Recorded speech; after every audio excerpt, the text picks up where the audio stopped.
Hello, I'm Erin. Thank you for joining me today. Today's topic is about failure, what it is, what it isn't, and what it feels like, and failure. Okay, so far, I have been keeping up with what's been going on since February. I didn't post any of the videos that I made in February, but I did eventually do so. Following the conference that the National Association of Teachers of Singers did this week, basically the music community, not just singers, are actually feeling very down or depressed, in despair about their career choices. And it's valid that they feel that way, because what was explained is that it would take 1 to 2 years, if we have no vaccine or cure or treatment for COVID-19, to begin singing again in groups. And for most of us, singing in groups is most of our paycheck. For me, that means that church choir won't be able to continue, or if it does, it'll be one person at a time, way away, or pre-recorded singing, or in more virtual choirs for the next 2 years. And I believe that is the worst case scenario, and that would be if all of the trials of the scientists fail in the next 18 months. One of the things that I'm going to briefly talk about, because I'll talk about this more in depth in my workshop for I colori dell'opera, and the marketing and making space for yourself in the opera community, I do see that it's necessary to talk about what that means for somebody who hasn't hit it big yet.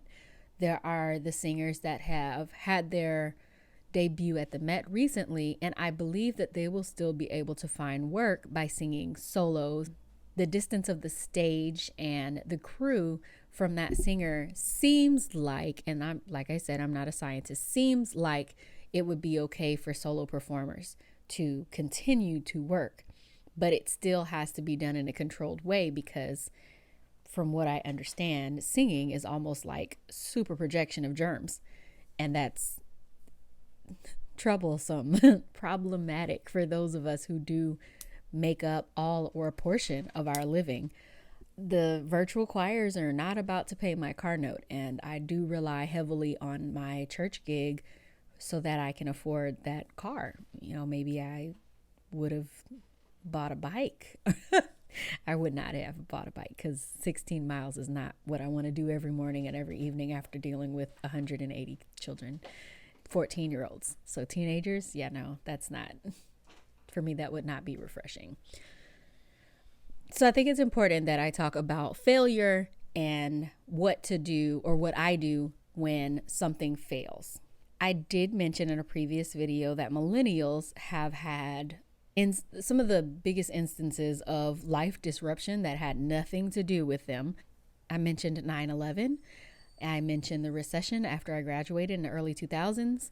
And now we have a global pandemic, which is basically stopping most of us from progressing on our career goals.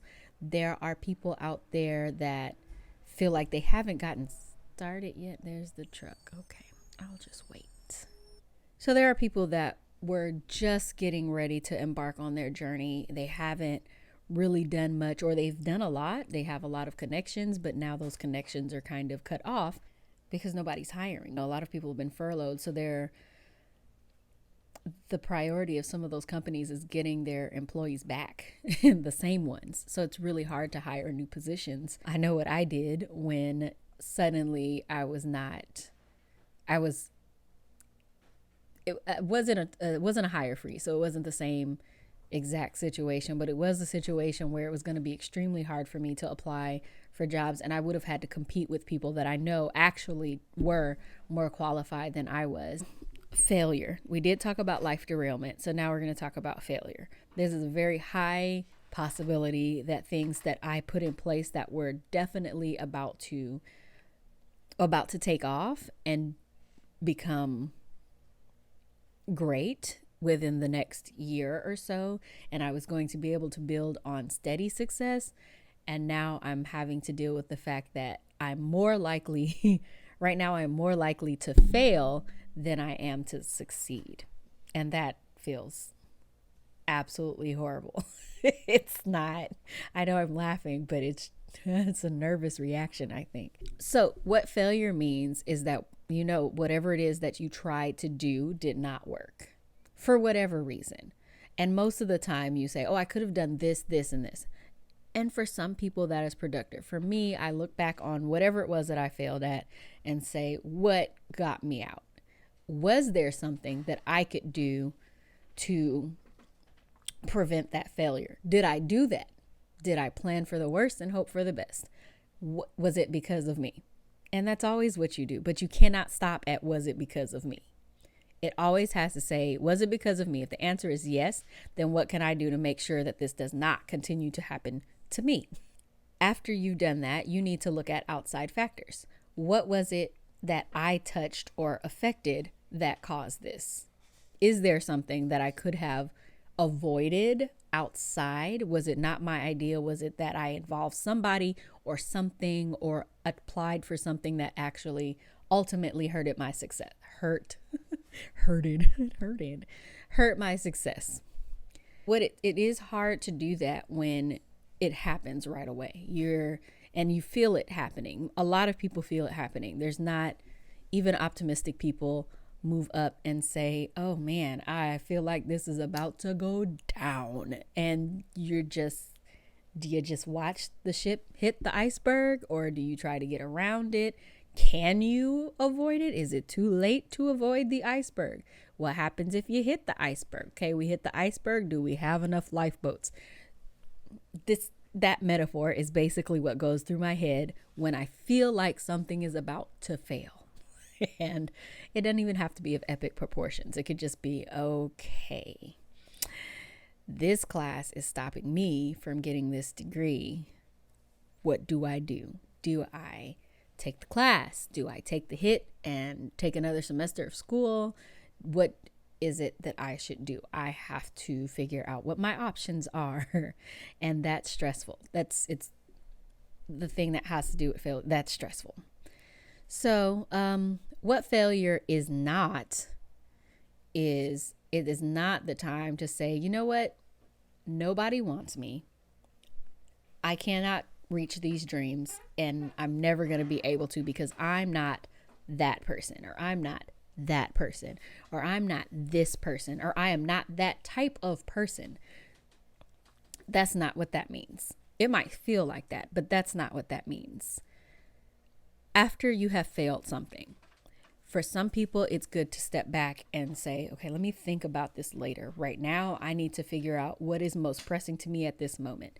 You don't always have that option. For some people, failure means they're not about to make rent this month, or they're not about to be able to feed their family that month. And that's not something that I even have experience with. I've been very, very blessed in that. And I'm not saying that, oh, I don't have any excuses for you. I know there are places that will help people in that predicament. And of course, we have GoFundMe, but it only goes so far.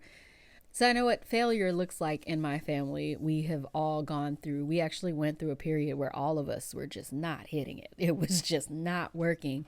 And I was in school, my brother was in school, my son was an infant, and we were literally trying to make it. But the reason that we all collectively were able to make it is because we stuck together and we used what resources we had in order to make sure that we were able to make it through.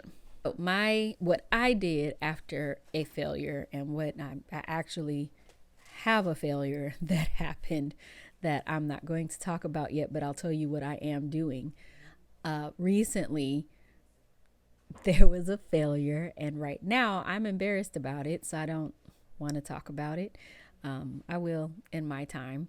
There was a failure, and I said, I asked for advice from people that had been in the situation and people who were in charge of that situation. The first thing I did was try to bargain, and say, how can I make sure this is not a problem? Are there other options that I'm not able to come up with that are already in place? And when the answer was no, I said, okay, I have to think about this. And I was given some options from the expert, and I ultimately decided that neither of those options was actually financially sustainable for me. At this point, I have a certain amount of time to tell them my final decision, but I'm pretty sure I've made that decision. But I don't want to do that hastily because it is something that is very important to me. So that is, I'm basically giving it time. And there's a difference between procrastinating and putting off the inevitable, which in a way I am kind of doing that, but I want to make sure that there's not a solution that I hadn't thought of yet, so I can possibly continue that.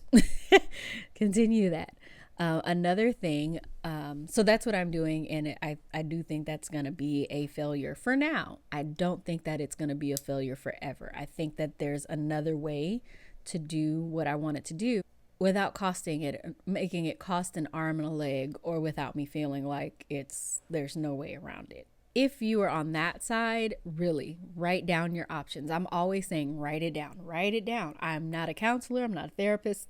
I'm just a human being who has experienced failure more than once. This is not the first time I've ever had some failure. For example, when I changed my major from engineering to something else, to biology, it seemed logical because my dad is a microbiologist, or he has a microbiology degree, and he worked in the field for years. And so I knew I had somebody I could rely on to help explain things to me, but my focus was off because it wasn't something that I really wanted to do. So engineering didn't work for me. Biology was not going to work for me. And that's ultimately why I went to the liberal arts, because it was something I excelled at. And the thing was, yes, I failed at becoming an engineer, not an engineer. What I didn't do was I did not stop thinking using logic and the scientific method to test things out. I still research things for my music, and for problems with this area right here. I use the scientific method to eliminate what I think would be the problem. But I do research and stuff like that. But I digress. When I first decided to make this video about failure, I was actually really afraid that I wouldn't be able to recruit enough students for the virtual workshops. And the thing that really got me about that is because I was supposed to launch this company, I Colori dell'Opera, in less than 7 days was supposed to be our launch concert. Basically, everything was falling into place, and it excites you when things just kind of fall into line the way they're supposed to. And I felt like I finally knew all of the right people at the right time, and this was my time. And then COVID-19 happens. I'd say that counts as a failure, even though it wasn't my fault. I didn't launch. Failure to launch. That's a movie.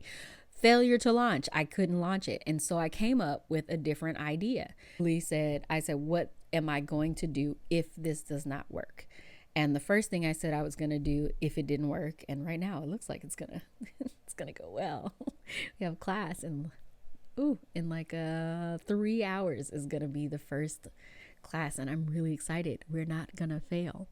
But the plan was, if I failed, what I was going to have to do was apologize to the people that I recruited and explain that, there's no way to predict in these times if something will work, especially with a brand new company. This company is not established. I launched the website January 1st, 2020, and something told me, there was like, maybe you shouldn't do this. But I'm glad I did it.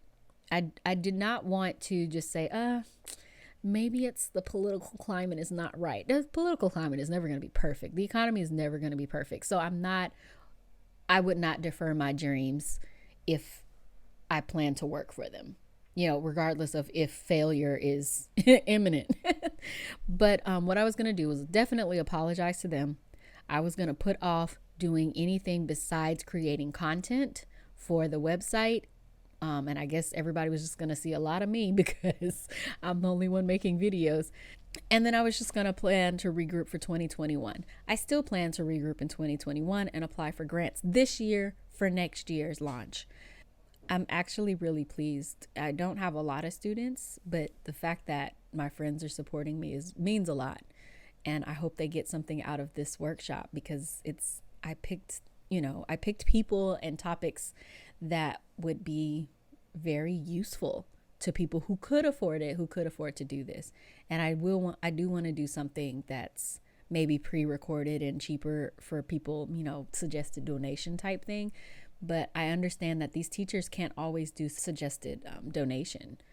And I know there's a lot, and I was very serious this video, and it's a lot to take in, but this time I really wanted to come on here and encourage people who are having a hard time. No, I cannot relate to every single problem. I can only relate to those that are very similar to my situation. I'm very blessed that when they said no more school, they still decided to pay the teachers and said, this is how we're going to do it. You have to do this. These are the things we're expecting you to do in order for you to stay on the payroll, for us to justify hiring you and keeping you on, even though you're not in a face-to-face classroom.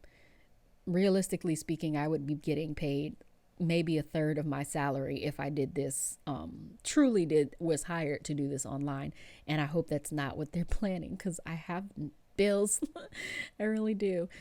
So when failure is imminent, I mean, you have to change your game plan. I think it calls for getting creative. And if you're not a creative person, there it is. And if you're not a creative person, then you need to find somebody creative that you trust and say, I need ideas. I need help. And this is not a plug for my workshop. I mean, it will help you. I hope. I have creative ideas and have logical ideas, and I don't like to steal people's ideas.